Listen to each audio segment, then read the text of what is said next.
When I was traveling, I often got this question from many native speakers. Were you born and raised in America? And I said, no, I was born and raised in China. And I spent most of my life living in China. So today I'm going to show you it doesn't matter where you live, as long as you are curious about the world and keep learning and also connected with people from different cultures, you are able to improve your English to an advanced level. So today I'm going to share several tips with you to help you save you a lot of time in your learning journey.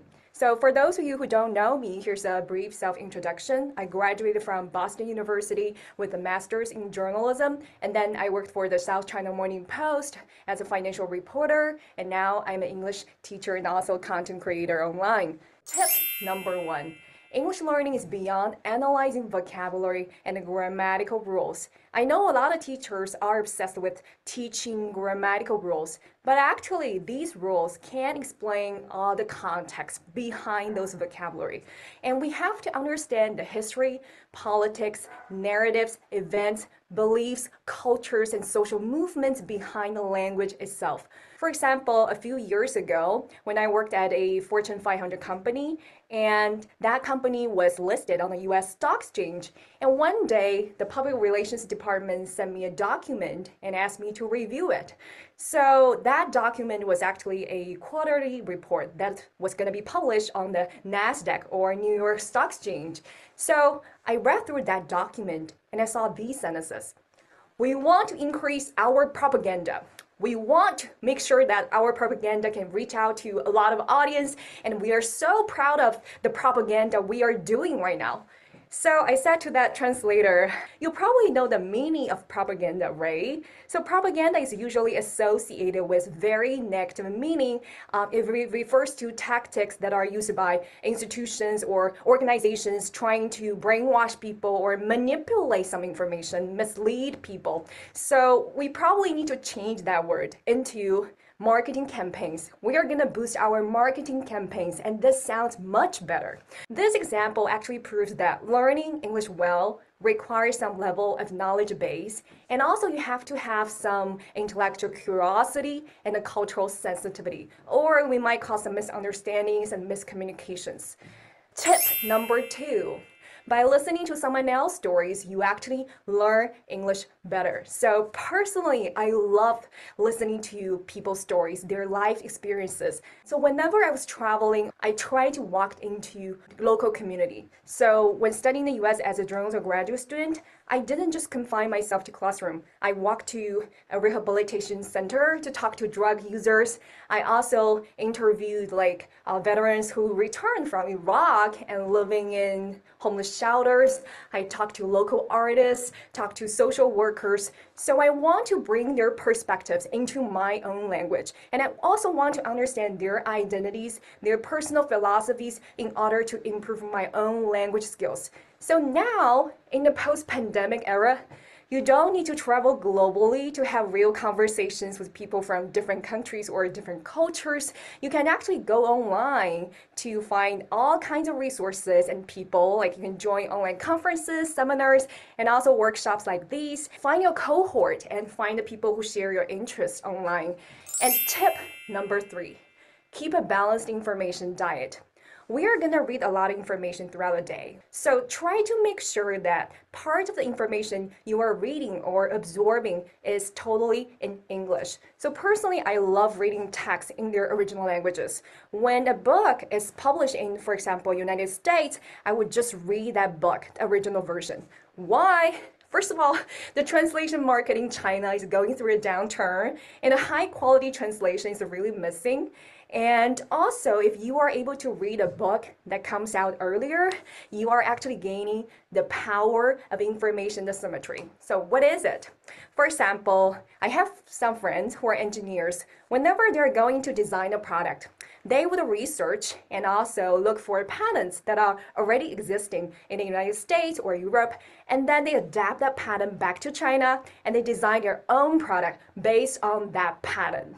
So they got inspiration from other patterns, in somewhere else. So, and when their products are launched, the products become so successful. That's the power of information asymmetry. If you are able to get something earlier than your peers, you are actually creating more opportunities for yourself in your career and in your life. And tip number 4, unlearning what you learned is a key step in learning English. The most challenging part of learning English is forgetting about the things you learned in the Chinese education system. So let's look at this picture. What kind of word would you use to describe it?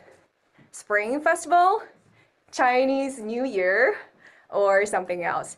So when I was young, most teachers taught me this. So we celebrate the Spring Festival. But actually, only the news organizations in China, like China Daily, CGTN, Shanghai Daily, Shenzhen Daily, they use the Spring Festival. But for people outside China, nobody understands what is Spring Festival. But if you say Chinese New Year, probably people understand it. Or you say Lunar New Year, which is more inclusive. If you read New York Times, Wall Street Journal, and Financial Times, these mainstream news media use Lunar New Year. Because not only Chinese people celebrate this particular holiday, people outside China, like people from Vietnam, Japan, Korea, also celebrate this day. So if you are talking to people like outside China, please use Lunar New Year. So these tiny little things really makes a difference when it comes to communication. So it's critical to learn the correct wording from the very beginning. It saves you a lot of time in your later stages. And also learn the correct pronunciations, because pronunciations will help you to connect the speech together and make your speech more relatable for people from other countries. 5, learn English from the best speakers. Why? Let's say you are sending your kid to school. You probably care about whether the teacher can speak standard Mandarin, 标准普通话, right? So that's the same case for learning English. Learn from well-educated, eloquent, articulate individuals like anchors, reporters, professors, business leaders, and actors. These are great public speakers. Observe their facial expressions, mouth movement, body language, and try to imitate the way they talk. And apply those styles into your own conversations and speeches. And remember that try to reduce your accent to the minimal level. I know a lot of teachers who want to encourage their students to speak would say accent doesn't matter as much as fluency. But to be honest, accent is a foundation for fluency. And these two factors come together, they cannot be separated at all. And accent will help you to connect the speech and also sound more fluent in the end. Native speakers, they will say like, we don't judge people based on their accent, we embrace diverse accents. But the truth is, they subconsciously still judge people's accent and make decisions based on their accent. Research from Chicago University shows that a foreign accent undermines a person's credibility in ways that the speaker and the listener don't consciously realize. So that means if you are able to speak with a neutral accent, you are able to build stronger relationships with people and build trust with native speakers. So that's the power of accent. Spend 30 minutes each day shadowing the best speakers, imitate the way they speak, and try to reduce your accent, at least make it neutral or blend it. So accent is really, really important, and learn from the best speakers. And tip number 6 is about self-confidence. Let go of your ego to be confident. When we were young, we were trained to be really careful because every choice we make might lead to some consequences, because if we get an answer wrong, we might lose points on the test. But in the real life, it doesn't matter. Don't be afraid of making mistakes, because actually no one remembers your mistakes and no one cares. People do not think about us as much as they think about themselves. So don't worry, don't judge yourself, and make mistakes and learn from your mistakes and just fix it and move on. And before you go on stage, I know a lot of you love public speaking, but you will feel like shaking, shivering on the stage. You will feel nervous. It's pretty normal. But remember that presentation is not about you. It's actually about them. The reason why you are here is to help people, to inspire people, and to help them grow. When you have that in your mind, you will be really, really confident without any efforts. Your story is worth to be told. You understand your own experiences, unique backgrounds, so you are the best person to tell your own story. If you never put your idea or story out there, who will benefit from it, right? So be brave, be bold to tell your story. Finally, learning English is a lifelong journey. As you get more experience and get more practice and also more understanding of the people in the world, you are going to improve your English spontaneously. Your language skills will mature and grow. We have to keep learning as society evolves because technology changes and society shifts. And be curious about the world and continue to learn new things in English, and you will finally become a fluent and confident speaker and trust yourself. I'm gonna end this presentation with one quote from Albert Einstein. Once you stop learning, you start dying. Thank you very much.